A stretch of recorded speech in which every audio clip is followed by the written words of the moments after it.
So welcome to Senang Beach, Langkawi. What a beautiful evening we picked to come out today. Just having a little stroll along the beach.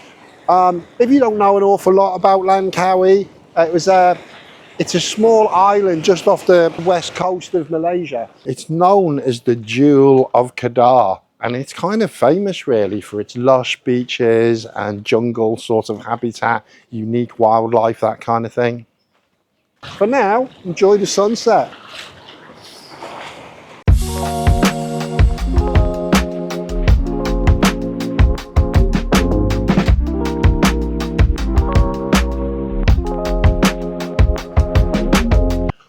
Look, I know we work quite hard. We do deserve a little bit of a break every now and again.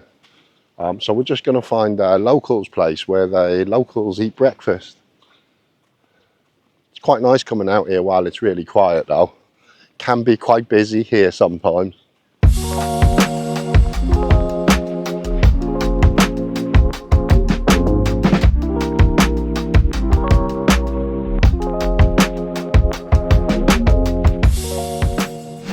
Okay, so on our quest to find the most authentic street food that we can possibly find, Ash has got me on a jungle adventure. So far we've gone through a 5-star resort. We've seen monkeys and squirrels in the trees, eagles flying up, little canals with boats. Eventually we're going to go and find this little place where the workers tend to eat and have some roti canai, which is like a baked Indian bread with some like curry sauces. We had it the other day and it was delicious. Okay, we found it. Nearly 2 hours to find this place. I'm hoping it's really good. I'll show you in a minute.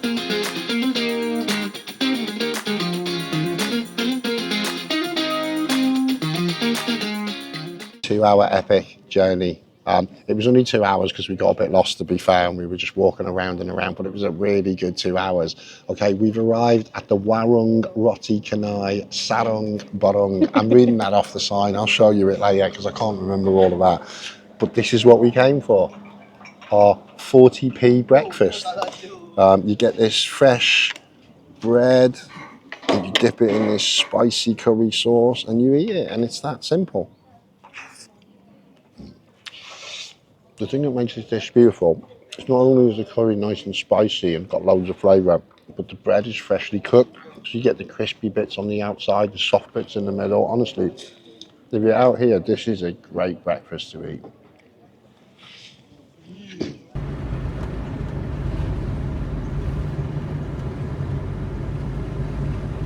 Okay, so today's mini adventure then is we've hired a car. It's a car. Look, it's not the Jeep that we hired in the Philippines, but it's a car. We're going to take you on a drive around Langkawi. I'd like to tell you where we're going, but I'll be honest, I don't know. It's a very small island. You can probably get from one end to the other in about 40 to 50 minutes. One thing I found really surprising though is how easy it was to hire a car here. I just walked up to a guy, he said, "Can you hire me a car?" And he said, "Yeah, that'll be £16 a day with a £20 deposit." I went back at 9:30 in the morning, he was there, I showed him my driver's license, he gave me the car. So yeah, I don't know where we're going, but it looks beautiful anyway, and these are the kind of adventures we really like. Just driving around, go down some back roads, eat some food, find a few little hidden coves, that kind of stuff. But we'll report back later to you. This is one of the highlights of like just hiring a car and getting a bit lost when you're somewhere you don't know, especially when you're on an island. We do this really, really often. And what tends to happen is you come across places like this. Completely unexpected, not planned. I say not planned, I've got a bag of towels and a load of water here just in case, because I did expect being on an island that we'd find some little exclusive hidden beach. Look at that though, look at that. Okay then, so the second part of our adventure today is a boat ride through the mangroves of the Geo National Park in Langkawi. Ash being Ash, he's booked us a private tour, so there's only the three of us on the boat. Our first stop is the bat cave. Yeah, not the one with Batman, but with like real bats. So let's see what happens when we get there. There's monkeys everywhere though, look. Gotta be a little bit careful they don't try and grab my camera out of my hand. I've seen these monkeys before and they're a little bit terrorist.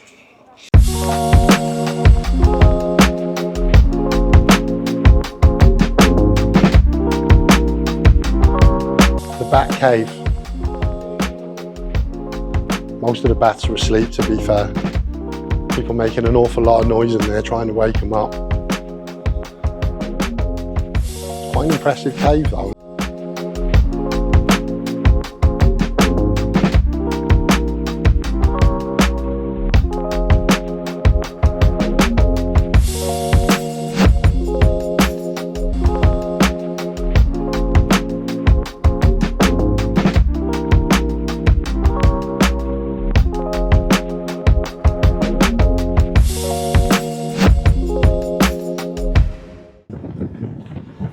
What else do you do in the winter? Do you know what I mean? Look at this view, guys. Look at it. King Kong Island. There's a lecture.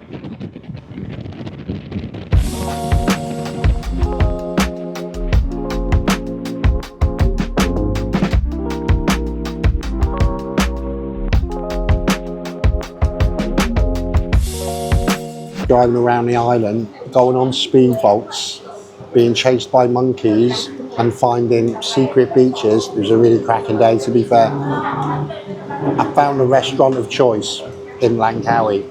It's called Warung Senang. Honest to God, if you come here and you don't eat here, then you don't really know what good food is, because some of the trucks around here, they're very much for tourists, slightly overcharge you for what you get. Dishes are really quite oily. Look, I'm not saying all of them, but the last couple of nights we've been here, the food hasn't been anywhere near as good as Kuala Lumpur. This place, Warung Senang, it's absolutely outstanding.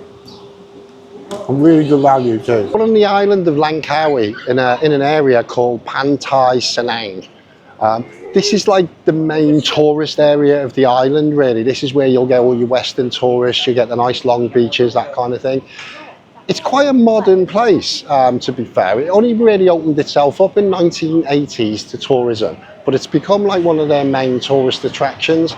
You can see like there's loads of shops, loads of street food stalls, market stalls, that kind of thing.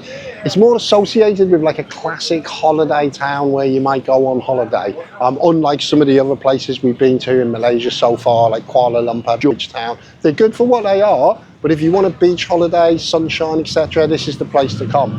I will warn you, however, it has quite a long rainy season here. So generally the dry season here is between sort of December and February. So if you are going to come, that's probably a really good time to come. This place comes alive around about 6:30, 7 o'clock in the evening. I'll be honest with you, in the daytime it's normally quite dead. It's quite hot at the moment though. We are like in the early stages of January in the hot season. But come 7 o'clock, we're like sort of in the main square, and it gets really, really busy. Lots of independent traders all doing street food, really good value stuff as well.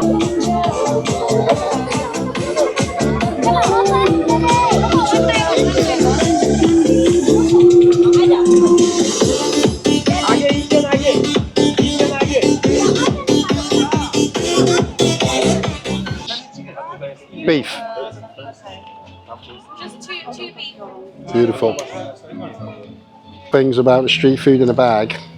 It's actually getting through the ties. Asians are terrible for it, honestly. They put about 30 knots in every bag. Right, look at this.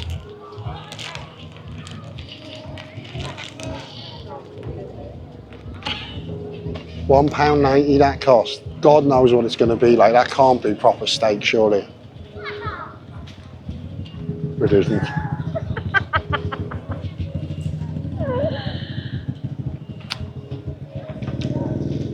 And to be fair, it tastes nice, but it's not the most tenderest of me. Could have done with a little bit of a marinade, I think, just to tenderise it up a bit. But it tastes quite good. It's nothing better than a bit of sweet corn on the barbecue. Coated in butter, little sprinkle of salt, beautiful. I've already had most of it. Well, yeah, Ash has already eaten most of it. But it's quite hard filming, eating, carrying all your rubbish all at the same time. You try it if you fancy it. Why is corn always so good? such a natural thing. And it's, oh yeah, I know it's messy. What can you do?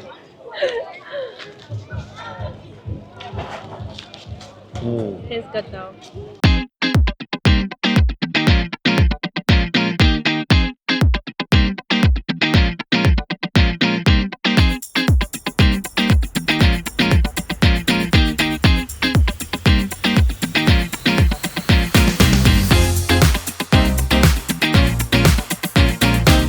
Okay, so the food truck part.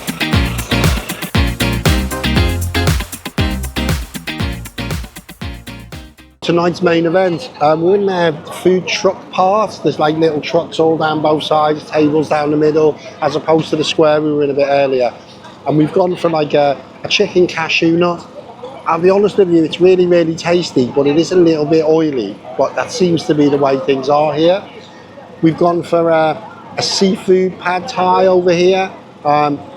Little bit sour, but still more than edible. And one of my favourite dishes here, which is the morning glory in garlic. This is absolutely delicious. It's great with boiled rice. Look at that. One of my favourite things, and it's green as well. So there it goes.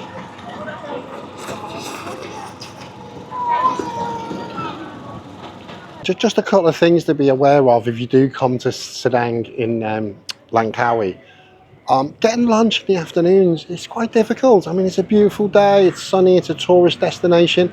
But what we tend to find at lunchtime is most places are closed. I'm not sure why that is. You'll also find on a Monday you'll have the same problem. Like probably 90% of the places on a Monday are also closed. So you kind of have to plan ahead. The food here is a bit of a mix as well. I was expecting, most of the time I've been in Malaysia, all the food has been fantastic. I'll be really honest with you, in the tourist area here, it's not great. Look, it's edible, it's not the worst thing. Sorry, I just got across the road. But it's not the best food I've had in Malaysia. Kuala Lumpur was far better, Georgetown was far better. One other thing I'll just give you a little bit of advice on. If you go to a restaurant and all the photos of their food are like AI'd or like standard stock photos of food, the chances are that's not what you're going to get when you get a plate of food. It could look completely different from what's on the photo. So what I would say to you, because there are some really good restaurants here, if they're displaying artificial photos of their food, I'd probably give it a miss, or just look at the tables and have a look at the sort of quality of the food that's on the tables before you make a decision to go in there. I'm a little bit pedantic when it comes to food. I can get quite upset when people don't make an effort in cooking. Don't need the most expensive food in the world, but I do kind of need a little bit of effort put in. You know, I'll eat a fried egg, but I expect you to fry it properly. That's kind of who I am as a person. So. Oh yeah, there's just one more thing I forgot to mention. The shops and cafes here, sometimes they like share rent. So one day you can go to a restaurant and you can get an Indian curry. The next day you go there, it's a completely different shop and they're selling like noodles or whatever. And then you go there on the third day and they're selling flip-flops and football shirts. It's really strange. I presume it's just cheaper for them to rent a shop for a day or a couple of days each, or they share the lease or something like that. But yeah, if you find a good restaurant, there's no guarantee it's going to be there the next day. You might get there and have to buy a t-shirt instead or something. It's very strange, but each to their own. Okay, so we're here at Ali's Bistro. This has become our favourite haunt for breakfast. I think this is the third or fourth time we've been here now for breakfast. And we generally go for the roti canai, which is like a spicy curry sauce with some freshly sort of baked bread. This massive long thing here is called a dosa. It's crispy and it's a little bit like a poppadom. You dip it in the sauces and the chutneys, but it makes an absolutely great breakfast. Also do a really good freshly squeezed orange juice. Unfortunately, this is our last day in Langkawi. Next time you'll see us, hopefully we'll be in Chiang Mai.